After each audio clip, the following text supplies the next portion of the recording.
All right, let's figure out if I remember how to do this. It's been a while, huh?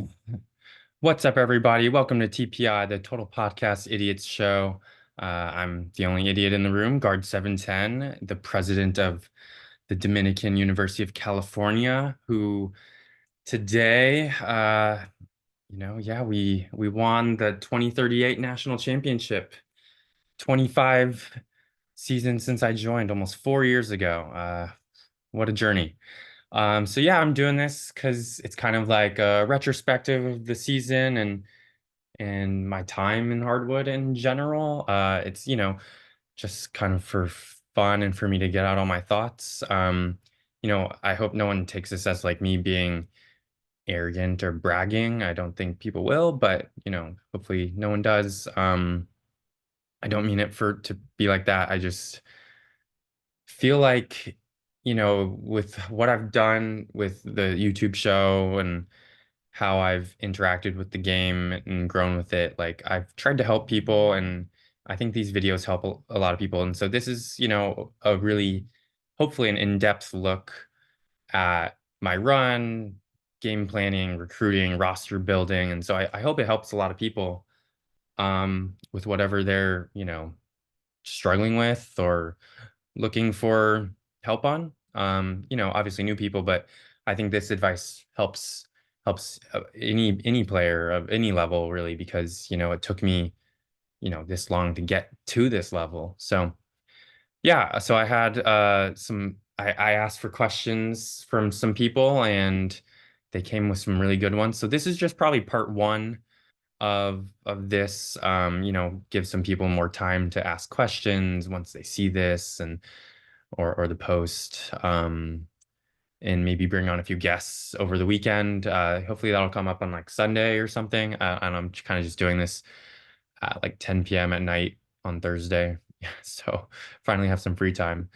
So yeah, let's just get started, right? So the first question, and I'll try to kind of go through a story with this, start narrow and then widen the scope. um, I think that's the way I want to do it. So the first question was, what was your focus defensively in the national championship game against Indiana? They were a very talented team, very strong. They had like, I think, I guess we can go to their roster. The five or six guys at like 160 SI or higher, and then like the next three or four were all at 150, I believe. I don't know why the internet's being so slow right now. Let me share my screen too, so you don't have to look at me and my um background too much. So yeah. So I don't know why the internet's so slow. That's fun. But yeah, Indiana, they were really strong. I was pretty scared when I was looking at their roster, and yeah, I mean, it's similar to rosters that I come up against in Legends sometimes, but I mean, even then they were pretty strong, even relative to that. Um, there were a few things, obviously, like their power forward ship being hurt. It definitely helped a lot. And it's not like I felt like I couldn't beat them if he was healthy, but it would have made it a lot harder. And more so, it would have opened up like the possibilities that Indiana could do game planning.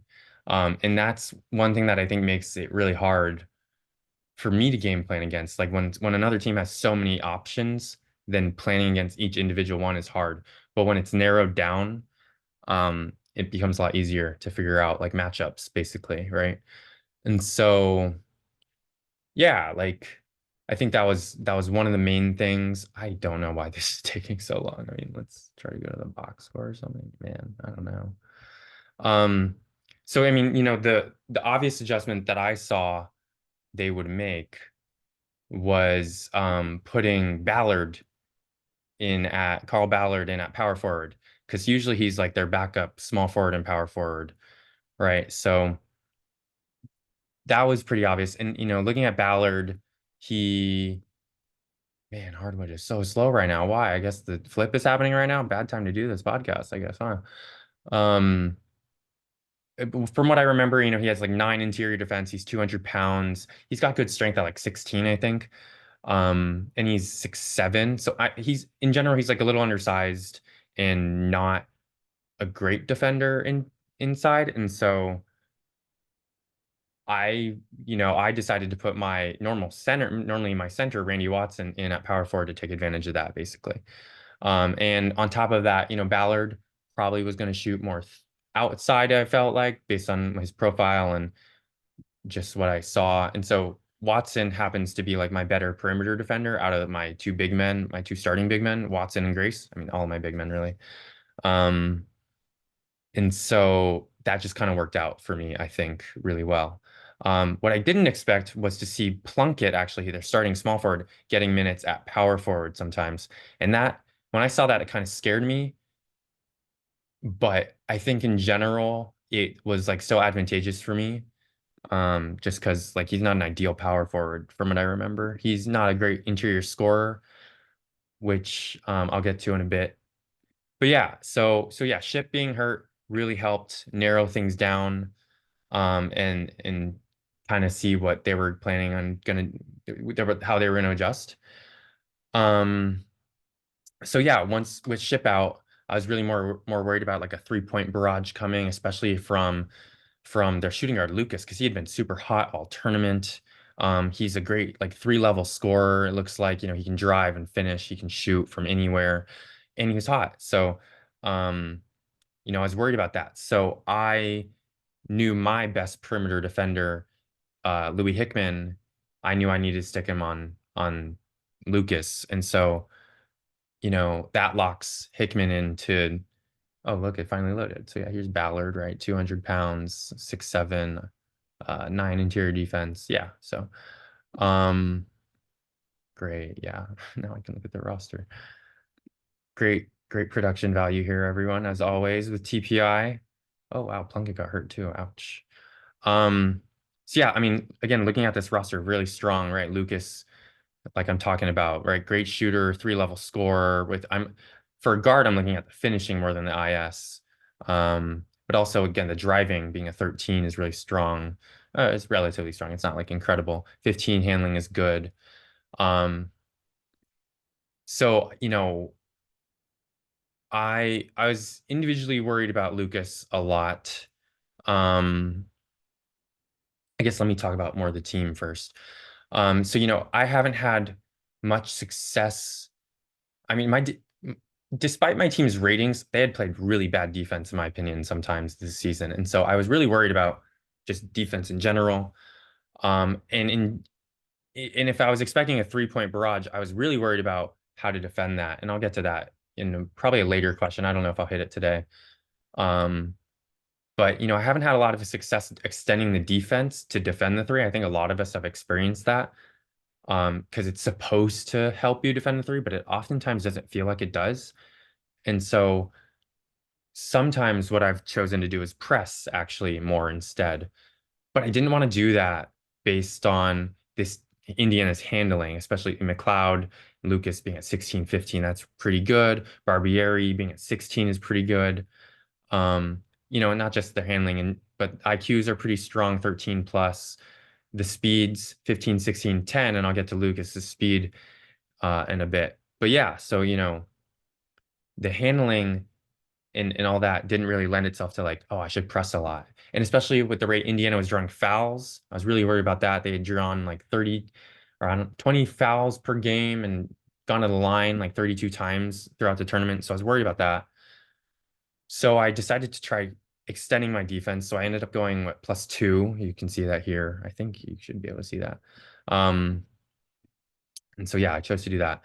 Um, so yeah, I was worried about Lucas in terms of his volume scoring.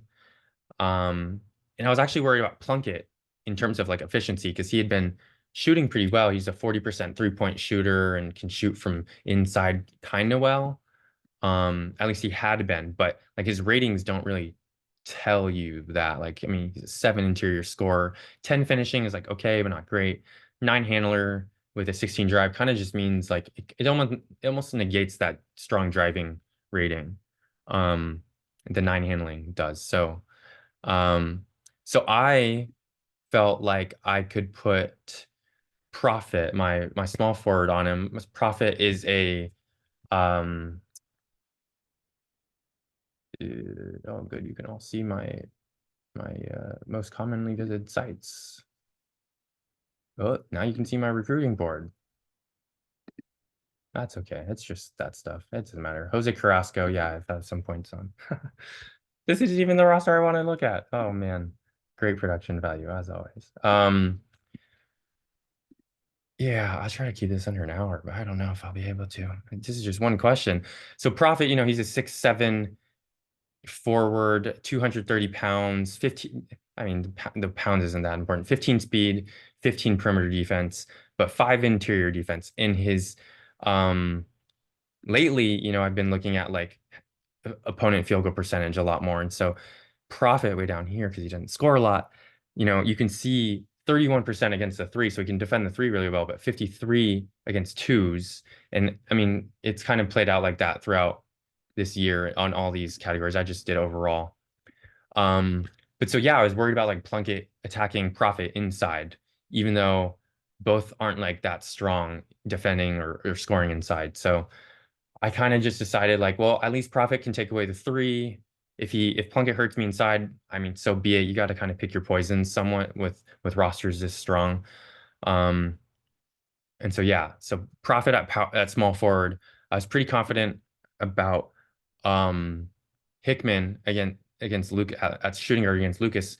And I go back to this speed, right? So 10 speed. He's got great ratings everywhere else, but 10 speed. Hickman is a 14 speed guard, right? And Lucas is 6'2". Hickman is a little bit taller, not that much taller, but he's really long. Hickman has a almost 6'11" wingspan, which is like really long. So and yeah, he's got a 17 in perimeter defense and 12 interior defense too. So I felt pretty good about that matchup. And so with all that said, I um I basically, and I didn't want Profit on Lucas, right, because of that interior scoring thing. So, with all that said, like I thought my man-to-man matchups were really good, and so that's why I went with 20% man or 20% zone, 75% man. Usually I go with like 30-ish, 40-ish% zone, so less man. But I felt really good about my individual matchups, so I went more man. Um, I mean, looking at Indiana's losses, they lost to some teams that played more man and some teams that played more zone. So it wasn't really telling me like that. And I do kind of scout that sometimes, but not too hard typically, unless it's like a really important game, which this was, of course. So yeah, so that is how I planned defensively against Indiana. Um, yeah, I mean, offensively, it was really focusing Randy Watson on their power forward. Um, Lamb had been playing pretty good defense this tournament, and so I kind of wanted Watson to avoid Lamb as well. But I also wanted to hedge my bets a little bit, so I had Watson back up center. I mean, you can see in Lucas and McLeod aren't like a great defensive backcourt, and so Hickman being at shooting guard, Hickman's kind of like a zero on offense for me. I have him on like X. Actually, I had him on X this for green lights this year, actually. Um, and I mean, he's had some good games scoring wise, but him being on Lucas kind of means like, I don't get to take advantage of this 8 perimeter defense that well. So yeah, I mean, with Hickman at shooting guard, Profit at small forward, obviously, who's at point guard? If it's not Hickman, Hickman's sometimes my point guard. Well, I put Marcus Ford there, my best player, at least SI wise. I don't think he's my best player. Um, I mean, so I figured I would rely on him though to take advantage of this, 11 perimeter defense, which is obviously not horrible, but like when we're talking legends or D1 or national tournament, national title game, like it's not that strong. So especially, Ford has a 3-inch advantage. Um, and so yeah, I figured it was a pretty good matchup for me there. And it worked out. I mean, the game kind of worked out how I thought it would go, which is rare in hardwood. So, don't don't rely on that too much happening. So yeah, that hopefully answers that question. I'll try to hit a few questions. Yeah, like I said, I'll try to do this like an hour or so. I mean, because that's like a good length for these, right? Um, how do you rank a Legends Conference title against a national championship? Yeah. I mean, we've heard this question a few times, I think. Um, and should I like maximize this, I guess? Sorry, I don't know. I know it looks weird probably when I'm sharing the screen. Um, ah, come on. There we go. Yeah, like I don't know. I don't know.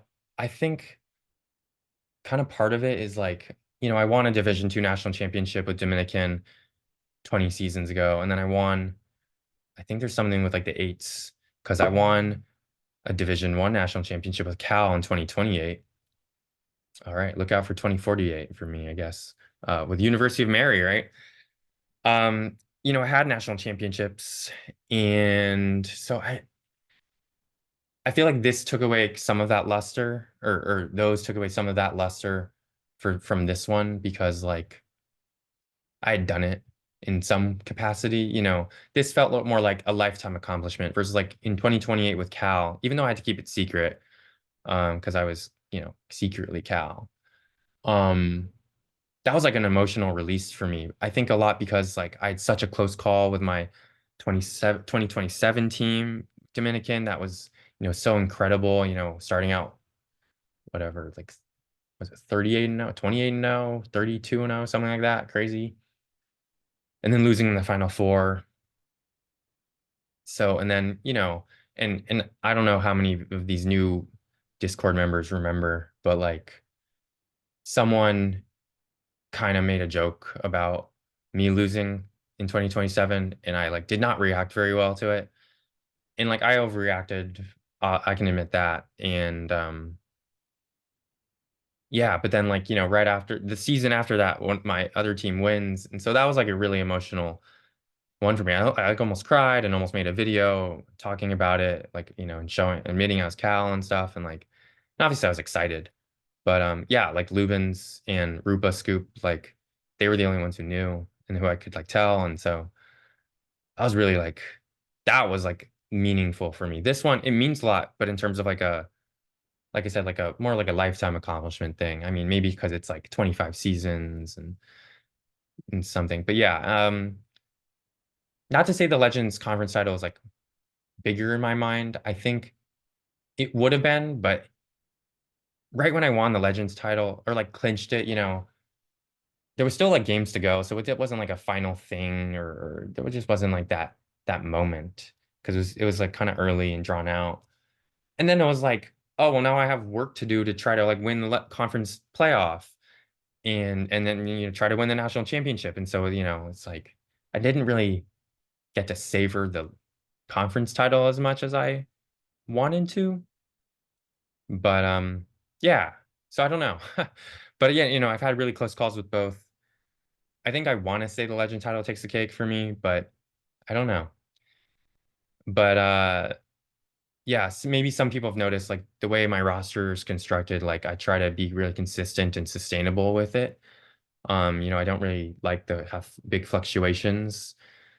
Um, and so, like the national tournament being so fluky by nature is more like an abstract dream for me rather than like Legends title being so like relatively right there all the time, right?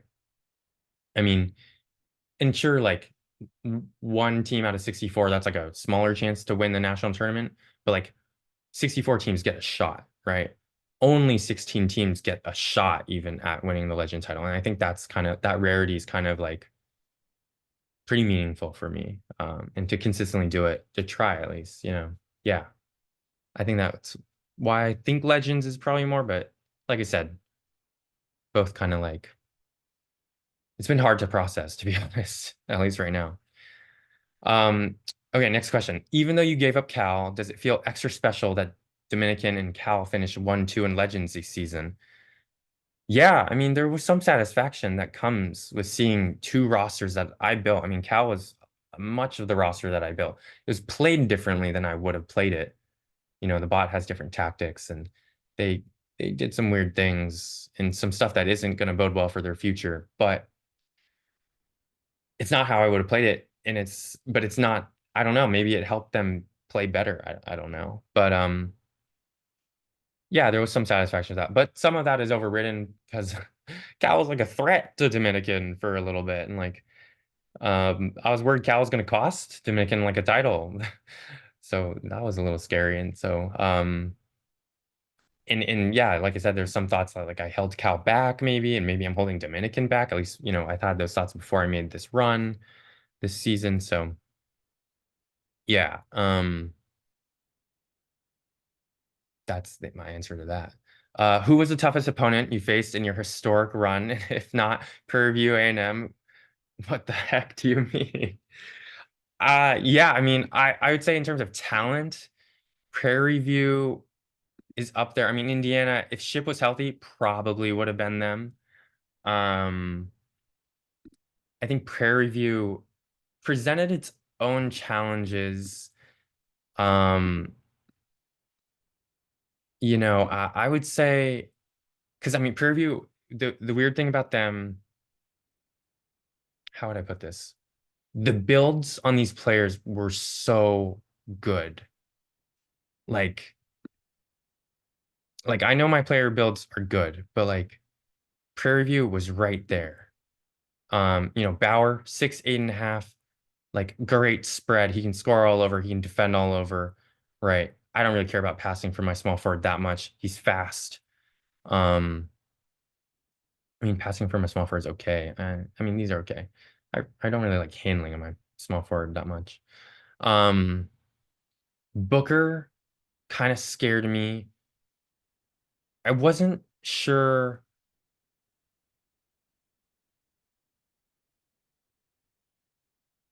I don't know how to put this. Booker was being used in a way that I didn't really fear. Um, I mean, how do I word that? Like, I mean, he doesn't shoot threes, right? I mean, that's basically the main thing. He shot some threes. Like, despite being a 14-14 in OS and range, like pretty solid. And obviously 18 speed, hard to chase. So I'm curious why CWB didn't let Booker shoot more threes. Maybe it's the 10 IQ. I mean, I guess the 19 driving is like really enticing to have him drive a lot. But yeah, I mean, I really like spacing around like my big man. So I mean, Levi, he's really good. He's really, really good. And so I would have like tried to space it out a lot for him there. I mean, Bauer isn't a great like deep shooter, but he's okay. Barney is who really scared me in terms of like 3-point shooting. And so, that's who I put Hickman on in that game. And I was really worried, but it worked out luckily. Branson also really scared me. I mean, mostly defensively, right? These 15-14 is kind of crazy for a 6'11" guy who's like 250 pounds, I think. That really scared me to match my power forward up Grace. Um, and so yeah, like Prairie View was tough. Um, yeah, and obviously the game was super close.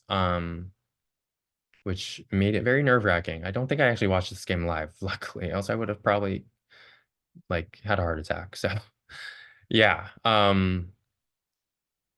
What else about Prairie View? I mean, they were tough. And they're deep, right? I mean, Thrasher, Carr, Hitte. I'm hopefully one of those is right. Even Laney, right? I mean, that's a really good bench. Ahonen, I mean, he's young, he's developing. Um, but I mean, it was mostly the starters that scared me for sure. I actually would say, even though I won by 29, Valpo like gave me a lot of problems in planning. I want to say that's true. Um, and I'm trying to remember why. Their builds are okay. I mean, Math is like not a threat offensively, really to score at least. I mean, he's a great like facilitator, and he's big though, right? Shea comes off the bench at two spots, small forward and point guard, but he also wasn't like shooting that well. He's a great defender. Piper is the like sharpshooter, so he was who I was worried about in terms of shooting. Tyson, I mean, being a 6'8" small forward who's like versatile defensively at least and can shoot, that scared me a lot. Esposito, especially being so young, and I'm gonna have to face this guy next year a lot. That's scary. Being so big and like fast and strong really scared me, but like his scoring ratings weren't that high, and so yeah, 275 pounds. Holy moly.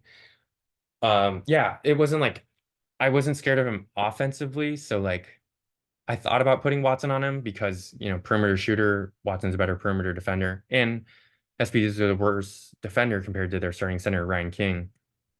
But I, in the end, ended up putting Grace on Esposito because I was like, okay, if Esposito is on, and then if Esposito ends up being the one who like hurts me, if he's the one taking shots, like, I think I'm okay with that over King because King is like their focus interior.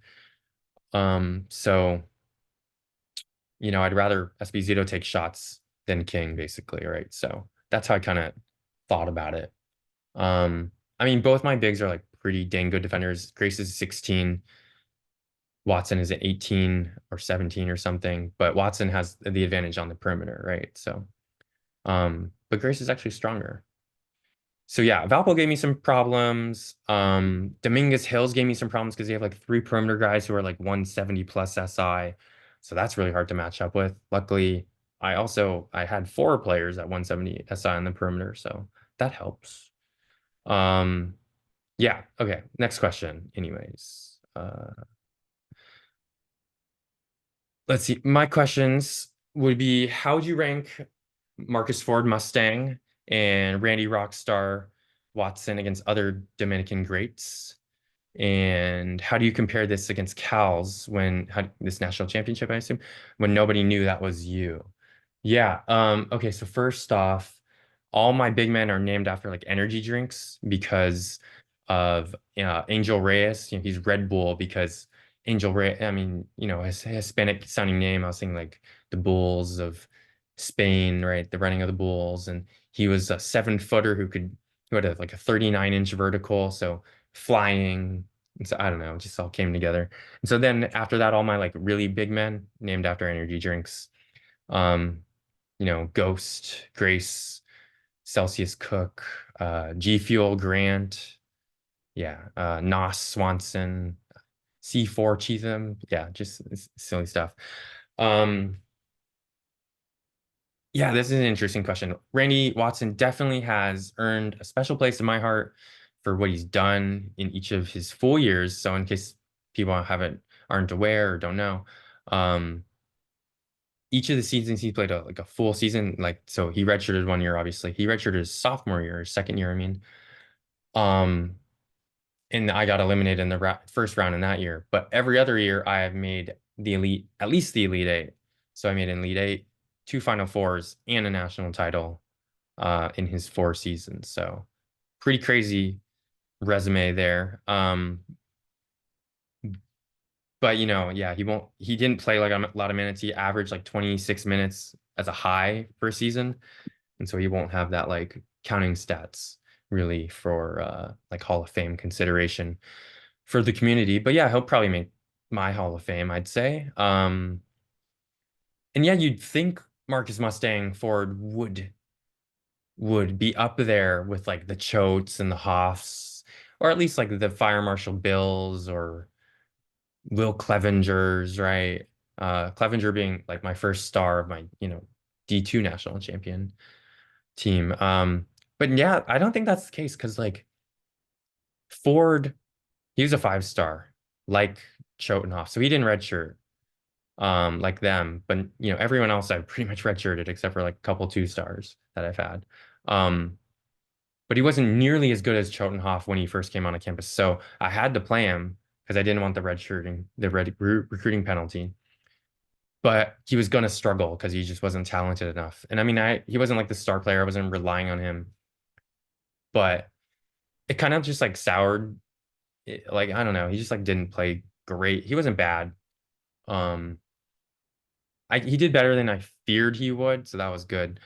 But it just like felt underwhelming. I'm not sure why.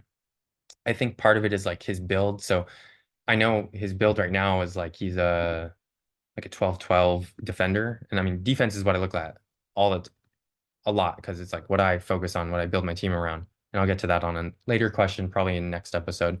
He's a 12-12 now. But like for most of his career, he's like always 1 point ahead in interior defense. And for a perimeter player, that's like inverse build, inverse defense. And so like I usually don't like that. I mean, you can probably see it with all these. Um, I mean, 12-12, it's even, it's not like that bad. And he's usually small forward, so it's okay. But that definitely contributed because it was like, he's playing out of position or he's just not ideal. He wasn't a huge scorer for some reason. I'm not sure why. And he also really put me in some tough situations to like make decisions.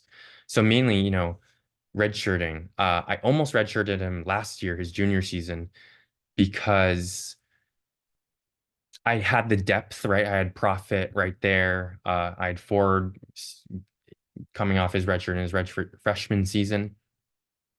I could have played Mitchell more. I had another shooting guard, Merritt. So yeah, I like depth at the wings, so I could afford to not start for and Hickman start there too. So yeah, I could afford to not start or play forward. I thought, and I thought I could survive Legends at least, but I didn't redshirt him because I thought I had a really strong team and could make a run in the national tournament. And I ended up going to the Final Four, so I think I made the right decision. But I think it's means next season I'm gonna be not very good. If you're in the Discord, you may have seen like the Legends projections, and I'm like in demotion zone, or in danger of demotion. So having Marcus Ford definitely helped that, probably saved me. But I mean, I have a national title and a Final Four last year, so I think I will take that, even if I demote. Yeah. So, yeah, he's been a part of some deep runs and was obviously a huge reason for this run. So, I'm not sure if where he ranks, I guess. I mean, he certainly had a Andrew disgrace, my 14-pot 5-star from recent-ish teams. Is he there with like Clevenger? Maybe. I don't know. Clevenger just has like a special place in my heart for like being the first star. But he's not up there with like Fire Marshal Bill, certainly not Choate or Hoff. So I don't know. Like he's somewhere in there, somewhere, definitely not top five. Is he with like a Vondre Lynch or, I mean, is a Vondre Lynch even like a great? I don't know. Mark Eldridge? I don't know. So not sure. But I think one thing I want to highlight with Marcus Fort is like, of course, he's very talented, right? 180 SI, ratings, really well-rounded guy, really well-rounded player. And that really provided or lend itself to like flexibility. So like I played him at 4 positions this season, mostly small forward and point guard, but I like tried to get him to play shooting guard some more this season because I thought he might be needed there. He had to play power forward a couple times because of an injury, I think, and kind of the matchup.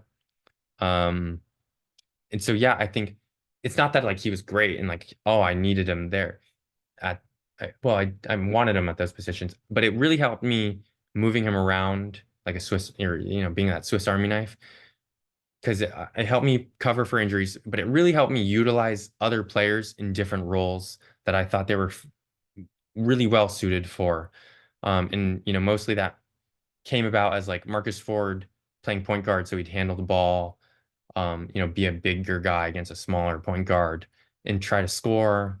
And that allowed Profit and Hickman to just focus on defense, basically.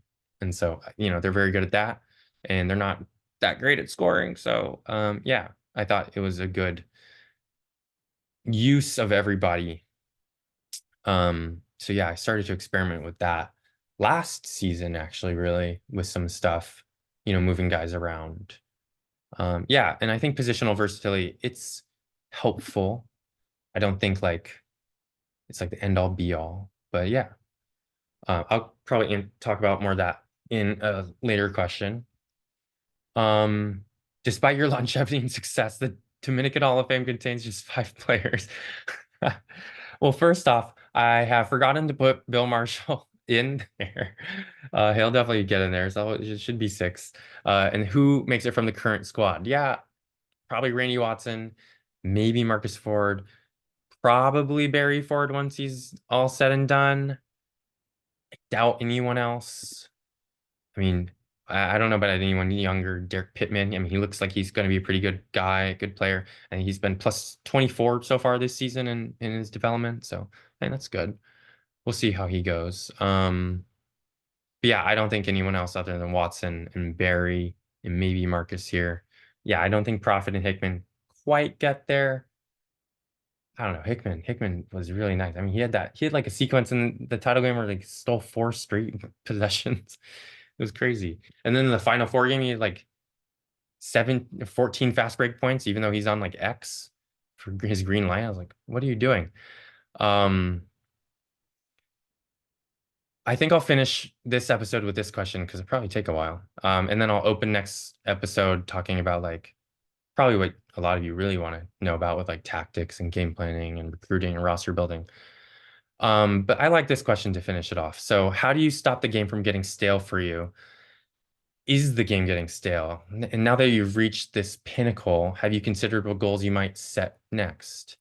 And I'll probably talk about this later in next episode, at the end of next episode too, kind of like repeat it or so. But hopefully it won't be just pure repetition. But this is a tough one because like there was definitely a time, probably when I was like rising from like LL3 or 4 to LL2 and then into my first run in Legends back in like the early 2020s of hardwood. Um, Things were actually starting to feel stale. Like I felt like this factory just churning out players that had like no personality. It's just like, oh, looking for this specific archetype and just going for that and getting them. And no, they develop and then, yeah, we do stuff. And I was trying to like write PRs to give them personality, but it just wasn't happening. And I've kind of cut back on the PRs some or like, made them they're different style, I feel like. So it's helped. That's helped. I'm not really sure what else I've done to like help with that. I think it's just life, like real life, got quite a bit busier with work mostly. Um, and so I had to cut down on like how many teams I had in hardwood. I think the most I ever had was 3. No, technically the most I ever had was 4 at one time, but it was very short. Like I'm pretty sure I cut Michigan Tech like right when I got Cal or like right after I got Cal. And but yeah, cutting down, dropping New Rochelle helped too in the early 2020s, and then dropping Cal, recently has helped. I've been able to like focus on Dominican, and that's really like I feel like rejuvenated me the past couple seasons. Um, I was telling people like before this title game planning, I was like, I don't feel any fatigue. And usually I do feel some fatigue towards the end of the season, just in terms of like, oh, I need a break from like game planning all the time. But I didn't feel that this season. I don't know why. Might be a cop out answer, but like winning helps. Like, you feel good. If that helps, I know my interest has waned when my team hasn't been as good. So, I think that there's something to that.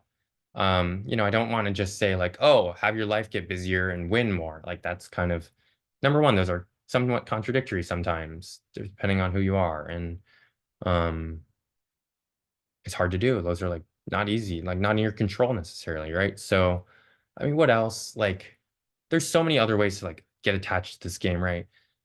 Like, certain players, right? I mean, I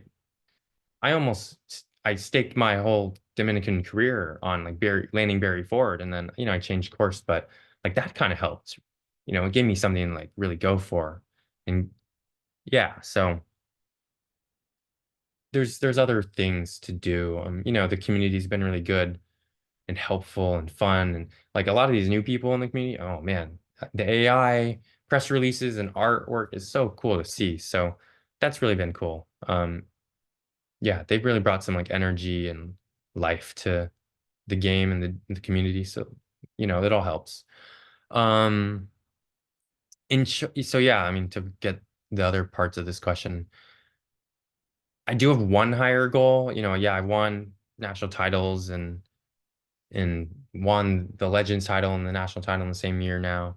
But like, there's one more goal beyond that, which is the Triple Crown. So I do want to try for that. It's gonna be hard. I don't know when it will ever happen. Um, and I think I do want to actually try to win like a Division Three national championship. That's obviously the one championship Dominican doesn't have. And like, does that mean I'll demote Dominican all the way back down to D3? Probably not. That's kind of a funny idea, but I guess I'll have to like try for it with University of Mary.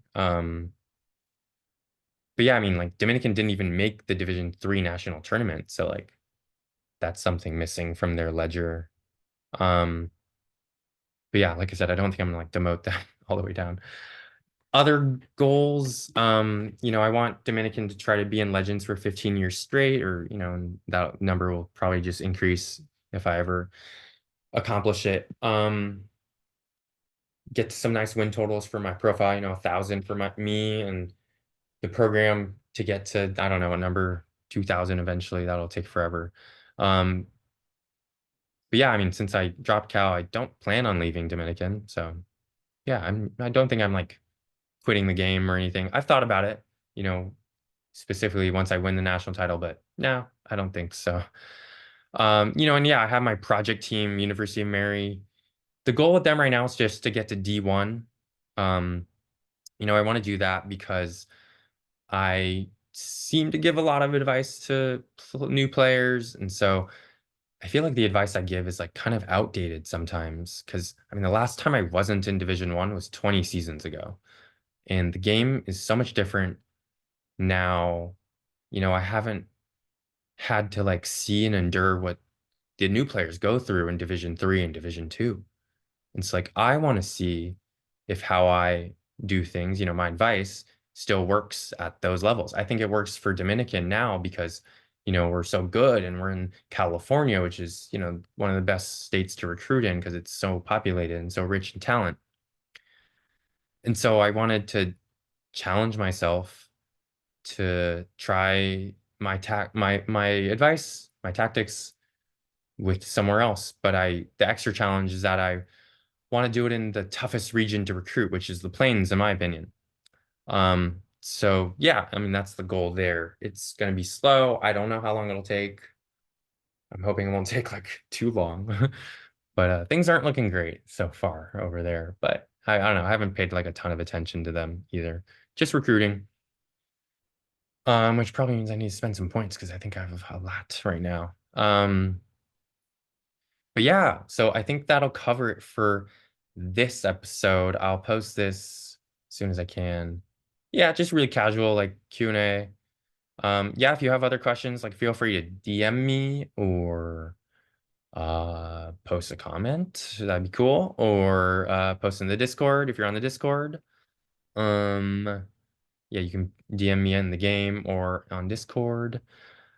Yeah, I got some more questions to answer, certainly, but just knock out a few and get this rolling. Yeah, feels good. Feels dang good, y'all.